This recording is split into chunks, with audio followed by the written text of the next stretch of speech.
여리고에서 예루살렘까지는 거리가 30km 정도 됩니다. 여리고는 해저 240m에 위치하고 있고 예루살렘은 해발 900m에 위치합니다.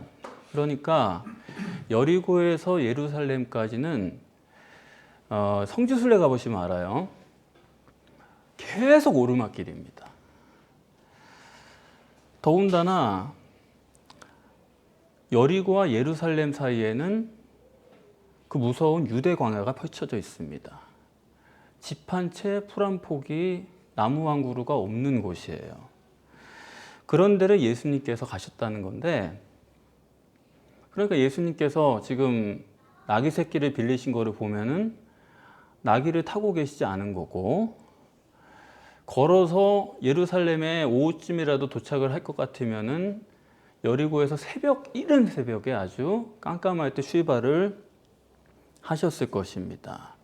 그러면은 여기서 우선 의문이 생기는 게, 이왕 나귀 새끼를 빌리실 거라면은 여리고에서 빌려서 그 사막 뜨거운 데를 그걸 타고 오시지, 거기서 오실 때는 예루살렘까지 걸어서 오시고, 그리고 다 와서는 여기 감람산 벳박의 베단이라는 데는 예루살렘에서는 2km밖에 안 되는 데입니다.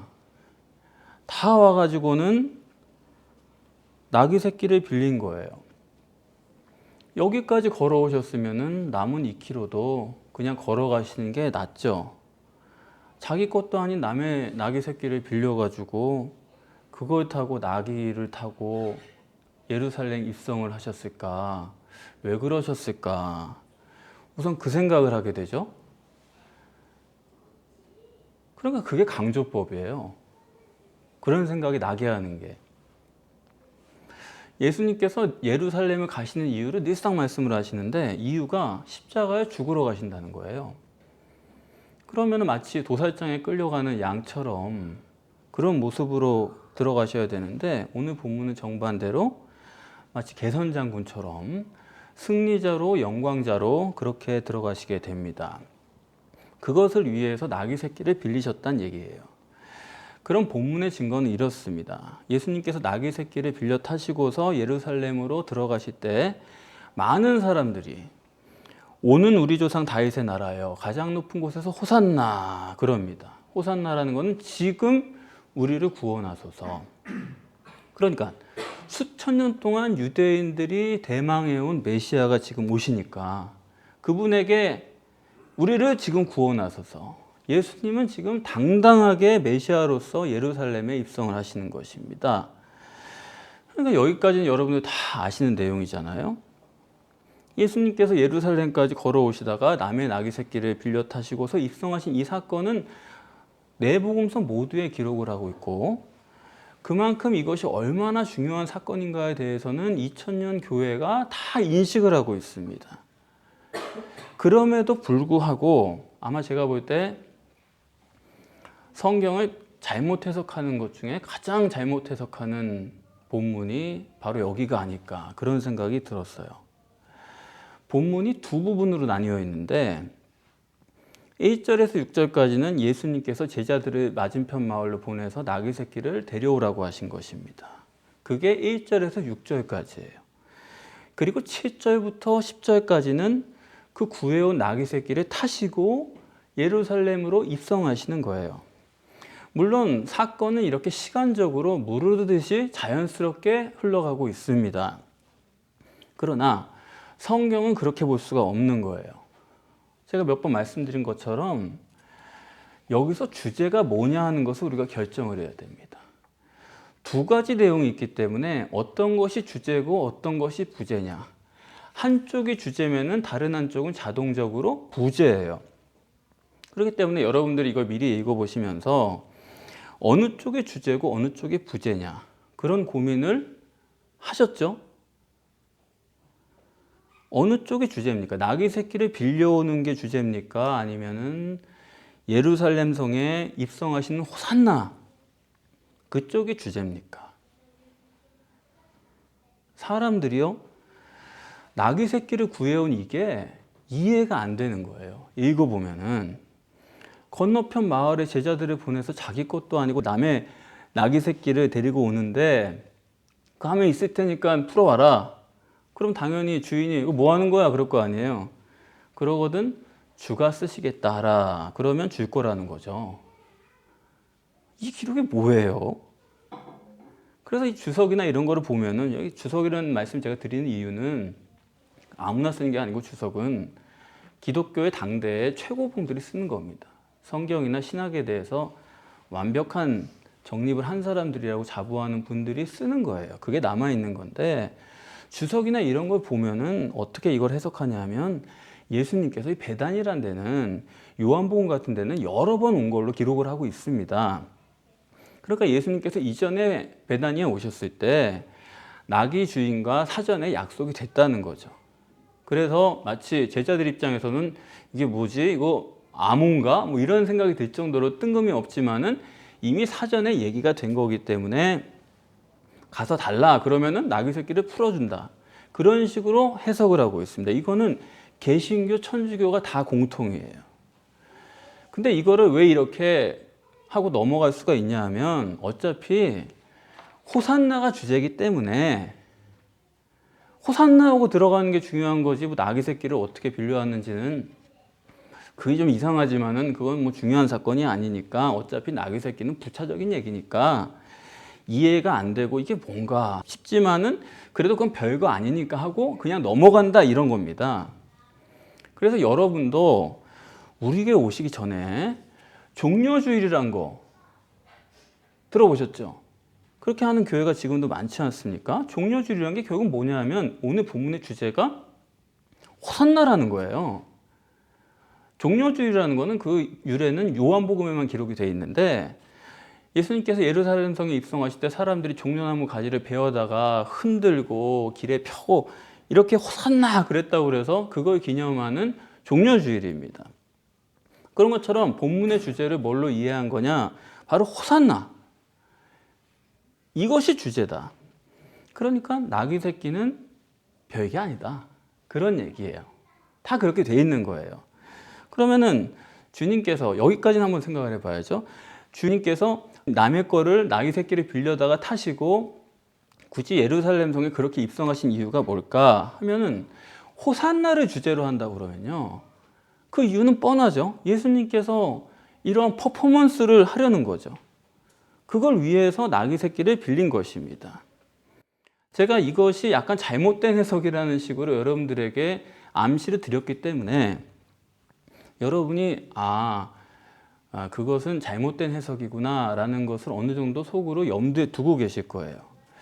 우선 본문을 해석하는 사람들이 제가 볼 때는 성경을 전혀 모르는 사람 같아요. 마치 왜 그러냐면은 만약에 예수님이 무슨 나귀 새끼 주인하고 미리 이렇게 합의를 하고 그렇게 이걸 준비한 각본이라고 한다면은 성경은요 그거 이렇게 기록하지 않습니다.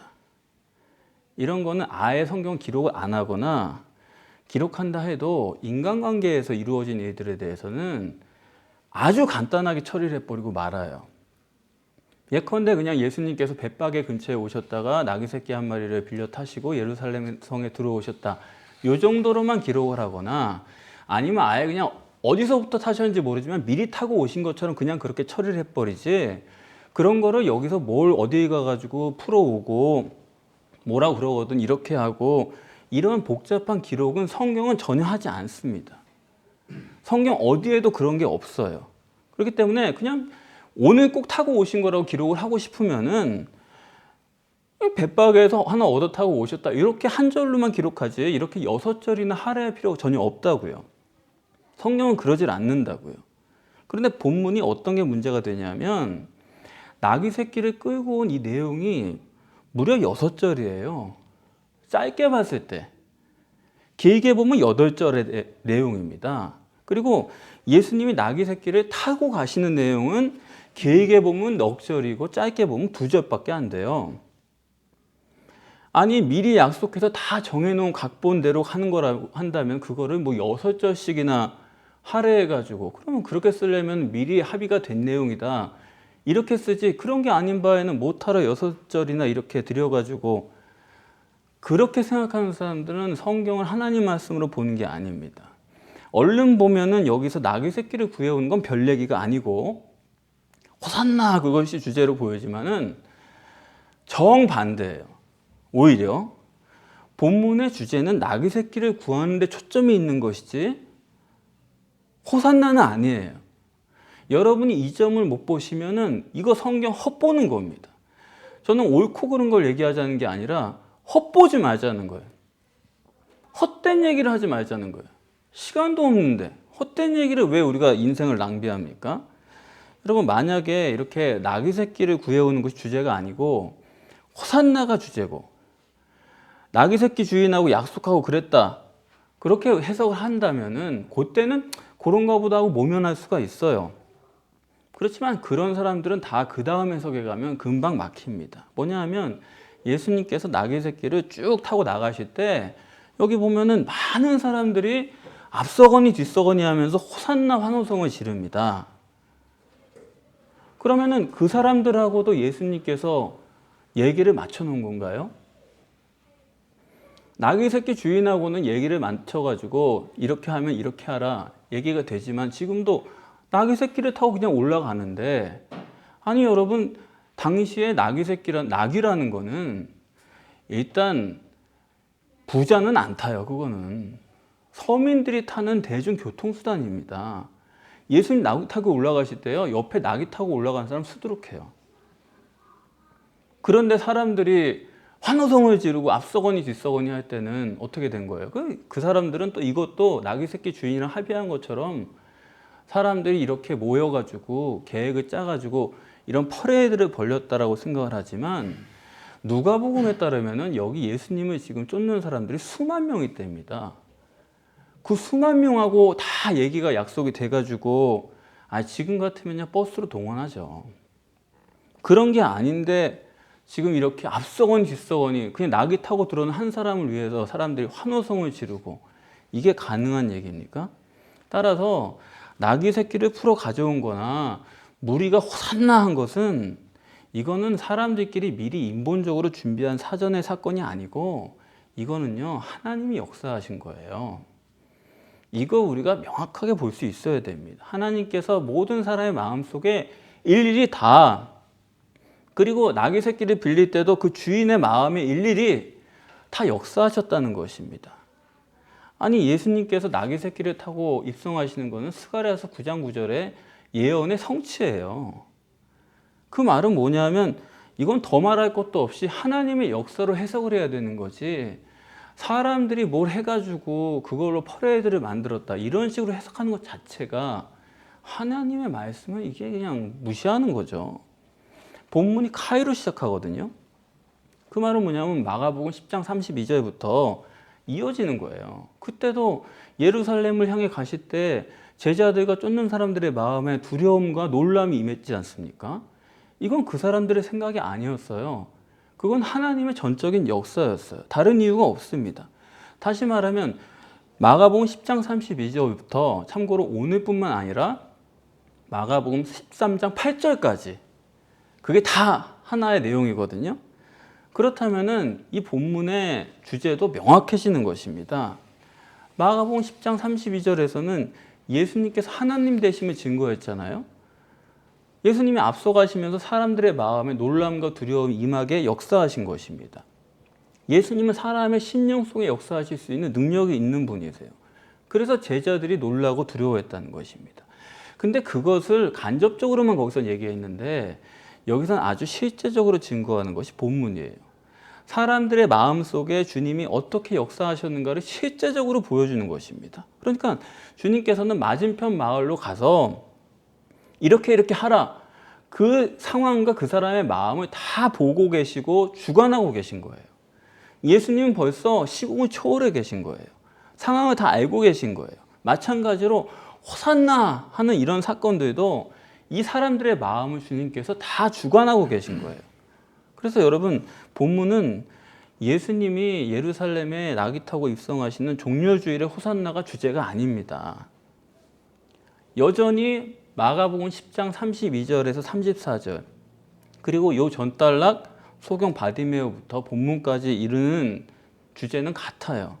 여전히 신인 메시아의 정체성이 뭐냐, 예수님이 어떤 분이냐, 다시 말하면 우리가 누구냐에 대한 그 얘기를 계속 반복하는 것입니다.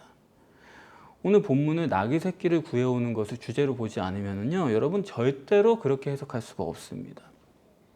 그냥 지나칠까 봐서 하나님께서는 일부러 최소한 6절을 나귀 새끼를 빌리는 것으로 할애를 하신 거예요. 자, 이게 확실하냐? 이 점을 우리가 좀 더 명확하게 하기 위해서는 이 본문에 대해서 제가 아까 잠깐 말씀드린 것처럼 이 전통적인 해석, 여기에 대해서 우리가 좀 더 생각해 보면은 이 본문이 얼마나 확실한가가 명확해집니다. 만약에 이 전통적인 본문에 대한 해석처럼 이것이 하나님의 섭리로, 하나님이 사람들의 마음에 순간적으로 역사하셔서 이루어진 일이 아니고 인간이 각본을 짠, 제자들이나 추종자들이 각본을 짠 그런 내용이라고 한다면은 문제가 있어요. 물론 제가 말씀드린 것처럼 아까 전체가 그걸 합의해가지고 그 당시에 같은 쪽으로 동조한다는 거는 그건 불가능하다고 저는 보지만, 어쨌든 간에 사람들이 어떤 논리를 대서라도 그렇게 하는 게 맞다, 사람들이 짠 거 맞다, 이렇게 말을 맞췄다고 하면요, 이런 문제에 금세 봉착을 하는 거예요. 다윗의 자손 호산나, 조직적으로 움직이던 사람들, 이분을 왕으로 우리가 밀자 해가지고 몰아가던 사람들이 얼마 못 가가지고 바로 며칠 동안에 변하는 거죠. 금세 변해가지고 갑자기 예수님은 십자가에 못 박는 사람이 된 것입니다. 그래서 이걸 해석하는 사람들은 여기서 또 한번 혼동이 일어나는 거예요. 사람들이 방금 전까지만 해도 조직적으로 왜 하고 몰고 가던 그 사람들이 갑자기 며칠 만에 아무 이유도 없이 성경에 갑자기 예수를 십자가에 못 박는 쪽으로 또 밀고 나가는 거예요. 그래서 성경 해석을 잘못하는 사람들은 거기 또 이렇게 얘기합니다. 사람의 마음이란 게 조속간에 변하는 거니까 그때는 호산나 했지만은 지금은 또 사람의 마음이 변해가지고 또 그 사이에 뭐 어떤 저떤 뭐 이런 일들이 있었을 테니까 마음이 변해가지고 십자가에 못 박아라 했다는 거죠. 사람의 마음은 쉽게 변한다는 거죠. 그런데 여러분, 이거는 영적 원리를 전혀 이해를 못하는 얘기입니다. 정반대예요. 인간은요, 의지로 하는 거는 절대로 안 변합니다. 오히려 내가 요걸 향해서 앞으로 나가겠다 이거예요. 그게 인간의 의지로 하는 거거든요. 그거는 안 변해요. 반대로 오히려 하나님은 변해요. 우리는 하나님 알파 오메가니까 시종일관이다 하지만 그거는 물론 시종일관입니다. 근데 그분이 우리한테 역사하시는 모습을 보면은 전혀 그렇지가 않아요. 하나님은 어떻게 하시냐? 너 북쪽으로 가라. 북쪽으로 가고 있는데 갑자기 중단해라. 동쪽으로 가라. 이러신다니까요. 북쪽으로 가라 그러는데 가고 있는데 언제 그만둘지 모르는 거예요. 여러분 이해가 되십니까? 인간은 정해놓고요, 딱 앞으로 가요. 10년 후에 내 모습, 20년 후에 내 모습, 이런 식으로 탱크처럼 밀고 나가는 거예요. 하나님은 아니에요. 그래서 하나님께서 선지자를 보내실 때는 어디 보내실 때 어디 간다고도 얘기 잘 안 해줘요. 그쪽으로 가라 대충. 그리고 가서 뭘 할지도 얘기를 안 하신다니까요. 왜냐하면 가다가 자기가 자기 생각 첨가하고 딴짓하고 그래요. 그래서 거기 갈 때까지 아무 말씀도 안 하고 계시다가 도착하면 어떡하라고 말씀을 하시는 거죠. 그걸 반대로 보여주는 예가 요나 아닙니까? 하나님이 그 사람에게만 미리 알려줬어요. 너 가서 뭐 하라고. 그랬더니 요나가 벌써 거기서 삐딱선 타잖아요. 그러니까 하나님이 여기서 역사하셔가지고 사람들이 호산나 그랬다 그러면 오히려 부작용이 없어요.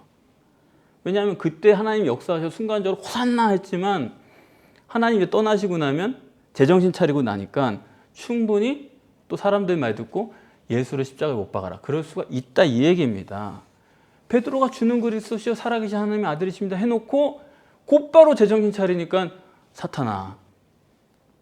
사람은 그런 거예요. 그렇기 때문에 여기서도 호산나 그럴 때 누가 사람들이 마음을 모아가지고 그렇게 한 게 아니고요.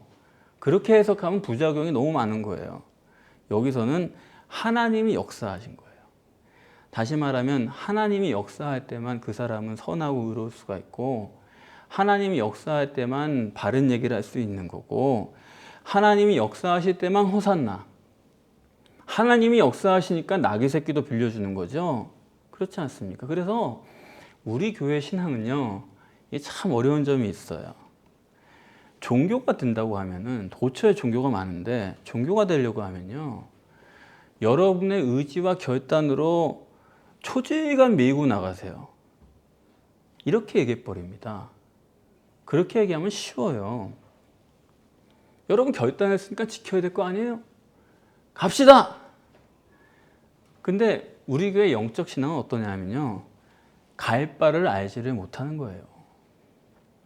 그게 신앙의 어려운 점이 있습니다. 매 순간 매 순간을 하나님께 의지하는 게 신앙이에요. 매 순간 그런 거지 딱 정해놓고 어떻게 하는 거다. 아직 영적 신앙을 이해를 못 하신 거예요.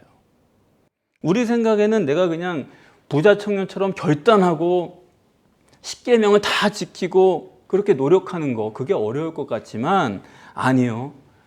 그게 훨씬 쉬워요. 우리가 얼마나 자아가 강한데 그렇지 않습니까? 매 순간 하나님의 뜻에만 순종하고 사는 그게 어려운 거예요.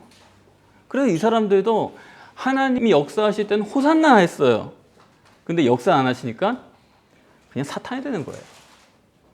그게 본문입니다. 그러니까 본문이 나귀 새끼를 구해오는 것으로서 증거하는 주님의 신성은, 주님은 시공을 초월해서 다 내다보시고 역사하시고 승리하시는 그런 전능하신 하나님이시고, 그리고 이제 나귀 새끼를 구해왔으니까 거기에 사람들이 겉옷을 얹어서 또 바닥에 나뭇가지를 깔고 그랬다고 그랬잖아요. 이것은 뭘 말하냐면 거룩하신 하나님이죠.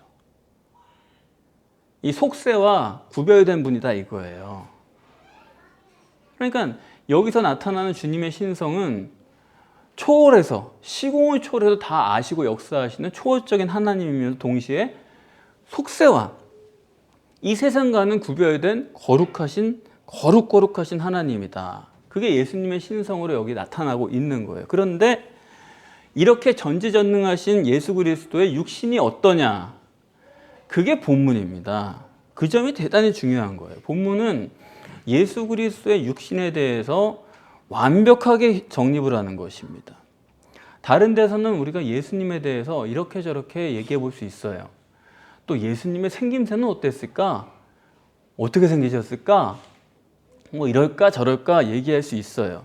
그러나 오늘 본문은 꼼짝 못하게 예수님의 육신이 어땠느냐 하는 것을 보여주고 있습니다. 그 제일 먼저는 예수님의 체구예요. 아무도 타보지 않은 나귀를 끌고 와라. 이 본문 때문에 왜 아무도 타보지 않은 나귀를 끌고 오라고 하셨을까? 주님이 그걸 왜 타셨을까? 할 때 전통적인 기독교적인 해석은, 예수님은, 이건 피복음적인 해석이죠. 예수님은 죄가 없고 순결하신 분이기 때문에 그래서 아무도 타보지 않은 나귀, 그러니까 다른 사람이 엉덩이를 대보지 않은 아주 깨끗한 나귀, 그런 거 타신 거다. 그런 말 같지도 않은 얘기를 하는 거예요. 본문을 그렇게 해석한다 치더라도요. 근데 본문과 똑같은 내용이 마태복음에도 나오는데 거기는 뭐라고 되어 있냐면 어미와 같이 메어오는 새끼 나귀예요. 그러면 어미와 같이 메어오는 새끼 나귀 그거 자체만 봐가지고는 그게 순결한 상징이라고 말할 수가 있어요? 그건 안 되는 거죠. 그거는 어미랑 같이 있는 새끼가 뭐 어떻게 그 순결의 상징이 돼요. 그래서 여기 아무도 타보지 않은 나귀 새끼라는 말은 이런 거죠. 사람이 탈 수 있을 만큼 잘하지 않은, 아무 사람도 타보지 않은, 탈 수 없는 그런 크기의 나귀다, 그런 얘기예요. 어미와 같이 매인 나귀라는 거는 아직도 어미의 젖을 빨아야 되는 그런 새끼 나귀를, 아주 연약한 나귀를 말하는 거죠. 이거는 운송수단이 안 되는 것입니다. 근데 그것을 지금 주님이 타겠다고 끌고 오라는 나귀 새끼예요. 근데 그것을 주님이 어디서부터 끌어오셨냐 하면은 감람산 너머 쪽입니다. 산 너머에서 데리고 오라고 하셨는데 그 말은 뭐냐면 산에서부터 타시는 거예요. 본문을 가지고 보면 최소한도 주님은 나귀 새끼를 타고 어떻게 하셨냐 하면은 감람산 꼭대기에서 기드론 시내를 따라 쭉 내려오셨습니다. 그리고 거기서 다시 나귀를 계속 타시고 예루살렘 성으로 올라가신 거예요. 골짜기를 내려오셨다가 올라가신 것입니다. 근데 여러분들이 성지 순례를 가보시면 알지만은 그 예루살렘에 가파른다는 게 이건요, 여러분들이 나귀를 타시고 거기 내려오시면은 올라가는 게 문제가 아니에요. 내려오시면 여러분 굴러 떨어집니다. 지금이야 거기 예루살렘에 길을 여러 가지로 내서 우회할 수도 있고 그런 길이 있지만 그게 없을 때는 옛날에는 그 길은요 절대로 사람이 나귀를 타고 내려올 수 있는 길이 아니에요. 나귀 새끼가 문제가 아니에요. 이거는 여러분들 중 누구라도 거기 타면 굴러 떨어져요. 거기서 나귀 새끼를 타고 내려온 사람은 없어요. 다시 말하면 성경이 증거하는 건 뭐냐, 예수님이 넉넉히 나귀 새끼를 타고 그 감람산에서 기드론 시내까지 쭉 내려오셨다는 것은 아직도 젖을 빨고 있는 사람을 태울 수 없는 그 연약한 나귀를 타고 거기 등에 앉아서 무사히 아래까지 오셨다는 것은 무슨 얘기예요? 예수님의 체구는 어떨까? 예수님은 제가 볼 때는 아주 크게 봐가지고 아주 넉넉히 봐가지고 키가 140을 넘을 수가 없습니다. 이거는 확실해요. 체중이 아무리 무거워도 40을 넘을 수가 없어요. 그러면 굴러 떨어집니다. 조망만한 사람이에요. 그 사람이 메시아라고 팔레스타인 지방에서 2000년 전에 옛날에 영양 상태가 좋지 못했죠. 가난한 집안이었겠죠. 뭐 그거는 인간적인 이유라 치더라도 조망만한 남자가 메시아라고 거기를 자기 제자들을 데리고 다니신 거예요. 그러니까 요만큼 체구가 안 되면 거기를 나귀 새끼 타고 내려올 수가 불가능해요. 그건. 그러니까 예수님의 체구가 얼마나 하냐는 게 뭐가 중요하냐? 하나님께는 중요하지 않죠. 하나님은 외모를 보시지 않으니까. 근데 인간에겐 중요한 거예요. 인간은 가시적인 게 전부기 때문에 가시적인 기준의 인간에게 신인 메시아가 어떤 모습으로 오셔야 되느냐. 여기에는 엄청난 로고스가 들어있기 때문에 이 체구의 얘기는 보통 중요한 문제가 아닌 것입니다. 다시 말씀드리면 주님의 육신의 인간의 모습은 전혀 보잘것없는 존재예요. 이사야서 53장에서는 얼마나 시원찮냐 그러면 연한 순 같다. 그게 어떻다는 거예요 도대체? 풍채도 없다. 흠모할 만한 것이 아무 없다. 아무 볼 게 없는 인간이다. 그러니까 가시적인 기준, 보이는 것이 전부인 인간의 기준으로는 예수님은 아무리 봐도 메시아일 수가 없어요. 그러니까 제자들이건 사람들이건 왜 그렇게 예수님을 쫓아다니면서도 메시아라는 못 믿었는지 여러분 조금 감이 오시죠? 그게 예수님의 인성입니다. 그야말로 육신을 부인한 거예요. 태생 자체가. 그렇게 육신 부인을 완전하게 표현한 것이 예수님의 체구다. 그 몸을 가지고 예수님은 메시아로 믿게 하려고 그걸 한 거예요. 3년 동안. 그러니까 저는 막 거기 감정이입이 돼가지고 이거 어저께 설교를 쓰면서 요 교회 요거 가지고서 구원이 뭔지를 믿게 하려고 내가 이거를 성경을 하는 게 진짜 이게 내가 뭘 하고 있는 건가, 약간 예수님이랑 감정이입이 되더라고요. 그러니까 예수님은 그 몸을 가지고 하느라고 한 거예요. 그런데 예수님은 그 내면의 표현을 뭐라고 하셨어요? 나는 마음이 온유하고 겸손하다. 그렇게 자기의 내면을 증거하신 것입니다. 그게 아니면은 절대로 못하죠. 그 몸 가지고 메시아란 말 못하죠. 절대. 그래서 여러분, 예수 그리스도의 육체는 뱁새예요. 근데 또 육체 우선이에요. 그러니까 나타나니까. 근데 그 속에 황새가 있는 거예요. 전능하신 하나님이 내주에 계신 거예요. 여러분 삶에 떵떵거리는 그 속에 하나님이 계신 게 아닙니다. 여러분의 삶의 뱁새 같은 그때에 오히려 하나님이 거기 계신 거예요. 여러분이 강력하게 나타날 때 하나님이 역사하시는 게 아니고요. 여러분이 정말 초라하고 난처할 때, 작을 때, 무명일 때 거기에 하나님이 계신 거예요. 그때 여러분의 영이 정말로 강력하게 드러나게 되는 때예요. 여러분의 정체를 찾아갈 때가 그때뿐이에요. 그래서 하나님이면서 인간이라는 의미는 전능하신 하나님께서 보잘것없는 육체 안에 들어 계신. 그래서 예수 그리스도가 어떤 분이냐 그것을 올바로 정립하지 못하면은 육체 우선이라는 사실을 여러분 정립하지 못하시면은 예수 그리스도 전혀 모릅니다. 여러분 자신에 대해서도 또 세상에 대해서도 모르는 거예요. 그렇게 보면은 정말 본문이 너무너무 귀한 거죠. 사람들이 그저 짐작으로 예수님의 신성은 어떻고 인성은 어떻고 하나님의 역사는 이런 거고 저런 거고 그런 얘기를 여러 가지로 하지만 오늘 본문은 그 얘기를 완전히 딱 정립을 하고 마침표를 찍어버리는 것입니다. 그래서 본문에 호산나 이런 영광에 초점을 맞추는 거는 본문 해석에는 전혀 안 되는 얘기예요. 그래서 본문을 하나님께서는 11절에 완결을 짓는 것입니다. 11절은 1절부터 10절까지의 결론이에요. 만약에 사람들이 이것을 준비해서 종려주일이라고 하는 그런 식으로 호산나 퍼포먼스를 준비했다 그러면은 예수님이 가시는 목적지가 어디가 돼야 돼요? 그냥 예루살렘 성이면 되는 거예요. 사람들 모아가지고 정치적 메시아, 정치 한번 우리가 새롭게 바꿔보자, 세상을 변화시켜보자, 예루살렘 성에 들어가시면 되는 거예요. 주님이 이 땅에 오신 목적도 유대인의 대망 사상처럼 육신과 세상을 구원하는 그게 예수님의 목적이어야 되는 거예요. 그런데 이 호산나 퍼포먼스를 만약에 하나님이 하신 것이다 그러면은 목적지는 어디예요? 성전인 거예요. 하나님은 성전에 계시니까. 다시 말하면 이 땅에 주님이 오신 목적도 영혼을 구원하고 천국을 완성하고 그런 목적이 있다 이 얘기입니다. 그래서 본문은 의도적으로 예루살렘을 또 기록하는 거예요.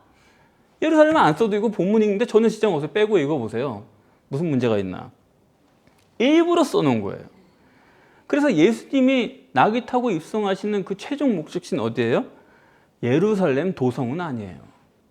예루살렘 성전이라고 분명히 말씀하는 것입니다. 그러니까 오는 우리 조상 다윗의 나라요. 가장 높은 곳에서 호산나. 그 나라, 그 가장 높은 곳은 예루살렘 성이 아니에요. 그 언덕이 아니에요. 가장 높은 곳은 이 세상이 아니에요. 영혼 구원이고 여러분의 영혼이고 여러분의 영혼이 갈 천국이에요.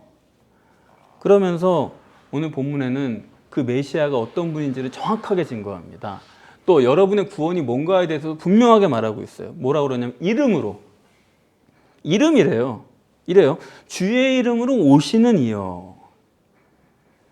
아니 분명히 예수님 지금 걸어 들어오고 계신데 그분을 놓고 구세주인 예수여 그러지 않아요. 주의 이름으로 온다는 거예요. 아니 어떤 사람이 내가 누구 이름으로 왔습니다. 그러면 그게 당사자예요? 당사자가 아니에요. 당사자는 따로 있고 나는 그냥 이름만 가지고 심부름 왔습니다. 그런 얘기 아니에요. 그러니까 지금 오시는 예수님 보면서 구세주여 그런 게 아니라 주의 이름으로 오시는 이요. 따라서 외모밖에 못 보는 인간에게 있어서 외모로 예수는 그건 메시아가 아니다. 지금 눈에 보는 그 사람은 메시아가 아니고 주의 이름으로 오시는 분이 메시아다. 뱁새인 육체 속에 인간이 볼 때는 그가 메시아일 수도 있지만은 그 속에 들어있는 주의 이름으로 오시는 그분이 황새인 하나님이다. 그러므로 그분이 실제적인 메시아가 되기 위해서는 육체를 벗어야 되는 거예요. 어떻게 육체를 벗어요? 그게 십자가예요. 육체를 깨트려 버려야 되는 것입니다. 육체 우선이기 때문에 저건가? 저게 구원인가? 하나님인가? 아니요. 십자가로 육체를 죽여야 그 속에 정말 메시아가 드러나게 되는 거예요. 그거는 예수님뿐만 아니라 저나 여러분이 다 마찬가지입니다. 참 나의 정체성, 참 여러분의 능력, 그거는 영에 있지 육에 있지 않아요. 주님과 똑같이 영생을 얻고 참 능력자로 살 수 있는 길은 육체를 부인하는 것밖에 없어요. 자기를 부인하는 것밖에 없어요. 여러분, 노아라는 사람이 아버지죠. 생계를 꾸려가는 사람이고 세 자녀의 아버지고 한 여자의 남편이고 그런 사람이죠. 근데 그 사람이 육체를 부인해 버리잖아요. 그러니까 노아의 방주를 짓는 거죠. 그 사람이 이웃 생각하고 가족 생각하면 어떻게 노아의 방주를 짓습니까? 농사를 지어야지. 지금 사이좋게 지내야죠. 뭐 그거 어디다 산에다가 배를 짓고 그런 짓을 왜 하는 거예요? 그런데 그가 자기를 부인해 버리니까 노아가 딴 사람 아니에요. 자기 부인해 버린 거예요. 그러니까 인류의 구원자가 되잖아요. 사람이 8명을 구원한다는 게 그게 간단한 일입니까? 어디 예수 믿으세요, 교회 오세요, 그래가지고 간단하게 되는 게 아니에요. 그게 자기를 부인해가지고 나가는 사람만이 그 사람의 구원의 길이 되고, 그 사람은, 여러분, 우리의 정체라는 게 직장인입니까? 우리의 정체라는 게 내 커리어입니까? 누구의 뭐 가족 누굽니까? 그게 우리가 아니에요. 우리는 영이에요. 우리의 속은 다, 정체는 인정받을 수 있는 건 그게 아니에요. 자기를 내 있는 모습을 부인해야 돼요. 하나님이 말씀하시는 새로운 길이 있다니까요. 이걸 다 버리라는 게 아니잖아요. 이걸 가지고 있으면서 그걸 해야 돼요. 육체 우선이기 때문에 이걸 해야 되지만 그걸 해야 돼요.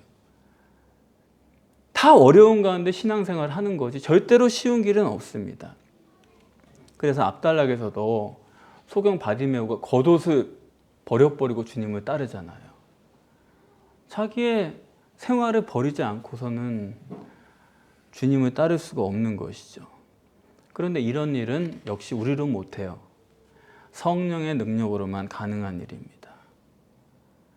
나귀 새끼를 바치는 일이나 호산나 소리를 지르는 일이나 겉옷을 내버린 일이나 하나님이시면 가능한 것입니다. 내 의지와 내 결단으로 하면 보람 있죠. 그러나 그런 사람은 하나님과 원수가 된다는 사실을 잊지 마시기를 바랍니다. 성령을 영접하며 성령의 능력으로 승리자가 되실 뿐 아니라 그래서 다른 사람에게도 천국의 길을 인도할 수 있는 여러분이 되시기를 바랍니다.